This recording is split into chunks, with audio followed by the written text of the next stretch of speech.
They found her body sitting on the platform. Eyes wide open, mouth stretched like she was still screaming, but no sound came out.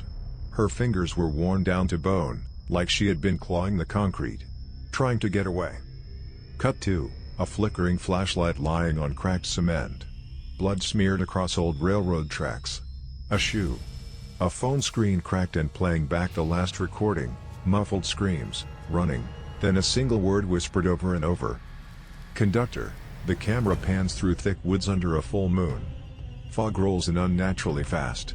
We hear breathing. Panicked. A girl, Mia, is running barefoot, crying, her legs covered in cuts. She stumbles into an opening, and there it is. Harper's Station. Old, broken, and wrong. The station lights flicker on by themselves. The speaker system buzzes to life, crackling static, then a voice that sounds not human, not alive. One more ticket. A rusty train horn blares, and from the fog, a train emerges, no conductor, no driver. The windows are pitch black. Mia screams and turns to run. But the woods behind her are gone, replaced by more platform, more track. The station has expanded. It's swallowing her. The camera closes in on her face as she turns around. The train door opens. Inside, shadows with teeth, flickering in the dark. She whispers, "Please. No." And is pulled inside by something not human. It started with a dare. 4 college friends, Mia, Jackson, Lena, and Troy, were on a cross-country trip, vlogging abandoned places for their horror YouTube channel. That night, they stopped in a small town in Missouri where a local bartender told them, "You want to film real horror? Go to Harper's Station. It's 15 miles into the woods. Last train came in 1972. Nobody knows what happened to it. Or the passengers." Despite the warning, curiosity dragged them there. The air changed as they neared the location, colder, heavier. Their car stopped working half a mile away, forcing them to walk out. The station was a ghost of its past, peeling paint, shattered windows, and tracks that disappeared into the fog. The old clock above the entrance was stuck at 12:07 a.m. They joked on camera, pretending to be scared. But when Jackson shined his flashlight into the ticket booth, they found a fresh ticket. Then came the whistle. Low, metallic, distant. No one believed it at first. No trains had run here in 50 years. But when the fog thickened and the ground began to vibrate, their laughter died. A rusted train, covered in black vines, emerged from the mist.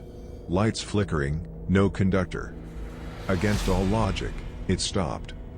The doors opened with a groan. And a voice came over the intercom. "Passengers, please board. This is the last stop." Troy entered first, filming. Then Lena and Mia. Jackson hesitated, staring at the black ticket with his name still clutched in his hand. Inside, the train was frozen in time. 1970s newspapers on the floor, bloodstains on the seats, and passengers with mummified faces, sitting silently in perfect rows. Suddenly, the train jolted forward. The doors slammed shut. The windows turned pitch black. Each of them began seeing things, visions of their past sins, secrets they never told. Mia saw her sister drowning, screaming for help. Troy relived a childhood accident he caused but lied about. Lena saw her dead mother's corpse whispering her name. But Jackson?